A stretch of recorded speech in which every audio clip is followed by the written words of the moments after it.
ಬೆಂಗಳೂರು ನಗರ ವಿಶ್ವವಿದ್ಯಾನಿಲಯದ ಸಹಯೋಗದಲ್ಲಿ ಸ್ಥಾಪಿಸಿರುವ ಮಹಾತ್ಮ ಗಾಂಧಿ ಅಧ್ಯಯನ ಕೇಂದ್ರದ ನೂತನ ಕಟ್ಟಡವನ್ನು ಗಾಂಧಿ ಭವನ ಅಧ್ಯಕ್ಷ ನಾಡೋಜ ಡಾ ಉಡೆಪಿ ಕೃಷ್ಣ ಬೆಂಗಳೂರಿನಲ್ಲಿಂದು ಉದ್ಘಾಟಿಸಿದರು. ಮಹಾತ್ಮ ಗಾಂಧೀಜಿ ಚಿತ್ರಕ್ಕೆ ಪುಷ್ಪನಮನ ಸಲ್ಲಿಸಿ ಗಾಂಧೀಜಿಯವರ ಹೋರಾಟದ ಬದುಕು ಕುರಿತ ಛಾಯಾಚಿತ್ರ ಪ್ರದರ್ಶನ ವೀಕ್ಷಿಸಿದರು. ಈ ವೇಳೆ ಬೆಂಗಳೂರು ನಗರ ವಿಶ್ವವಿದ್ಯಾನಿಲಯದ ಕುಲಪತಿ ಲಿಂಗರಾಜ ಗಾಂಧಿ, ಮಹಾತ್ಮ ಗಾಂಧಿ ಅಧ್ಯಯನದ ಕೇಂದ್ರದ ನಿರ್ದೇಶಕರಾದ ಪ್ರೊಫೆಸರ್ ಜ್ಯೋತಿ ವೆಂಕಟೇಶ್ ಮತ್ತಿತರರು ಉಪಸ್ಥಿತರಿದ್ದರು.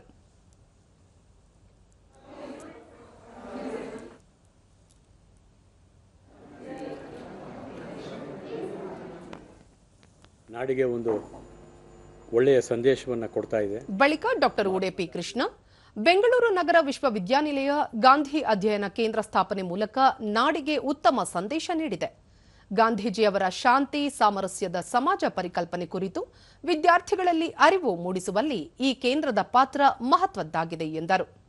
ಗಾಂಧೀಜಿಯವರು ಅವರ ಬದುಕಿನಲ್ಲಿ ಏಕೈಕ ಅಧಿವೇಶನವಾದ ಅಧ್ಯಕ್ಷತೆಯನ್ನು ವಹಿಸಿದ್ದು ಅದು ಕರ್ನಾಟಕದಲ್ಲಿ. ಹಾಗಾಗಿ ಆ ಸಂಭ್ರಮ ನಮ್ಮೆಲ್ಲರಿಗೂ ಕೂಡ ಸಿಕ್ಕಿರ್ತಕ್ಕಂಥದ್ದು. ಲಿಂಗರಾಜ ಗಾಂಧಿ, ಮಹಾತ್ಮ ಗಾಂಧಿ ಅಧ್ಯಯನ ಕೇಂದ್ರದ ಮೂಲಕ ಗಾಂಧೀಜಿಯವರ ತತ್ವ, ಆದರ್ಶಗಳು, ಚಿಂತನೆಗಳನ್ನು ವಿದ್ಯಾರ್ಥಿಗಳಲ್ಲಿ ಅರಿವು ಮೂಡಿಸುವ ಪ್ರಯತ್ನ ಮಾಡಲಾಗುವುದು ಎಂದು ತಿಳಿಸಿದರು.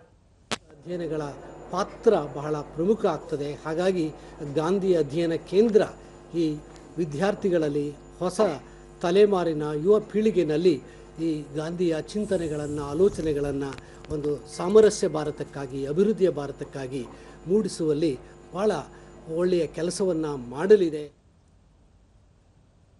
ಈ ಮಧ್ಯೆ ಜ್ಞಾನಜ್ಯೋತಿ ಸಭಾಂಗಣದಲ್ಲಿ ಆಯೋಜಿಸಿದ್ದ 1924ರ ಬೆಳಗಾವಿ ಕಾಂಗ್ರೆಸ್ ಅಧಿವೇಶನದ ಶತಮಾನೋತ್ಸವ ಆಚರಣೆ ಕಾರ್ಯಕ್ರಮದಲ್ಲಿ ಡಾ ಉಡೆಪಿ ಕೃಷ್ಣ, ಬೆಂಗಳೂರು ನಗರ ವಿಶ್ವವಿದ್ಯಾನಿಲಯ ಕುಲಪತಿ ಪ್ರೊಫೆಸರ್ ಲಿಂಗರಾಜ ಗಾಂಧಿ, ಕುಲಸಚಿವ ಟಿ ಜವರೇಗೌಡ ಮತ್ತಿತರರು ಪಾಲ್ಗೊಂಡರು.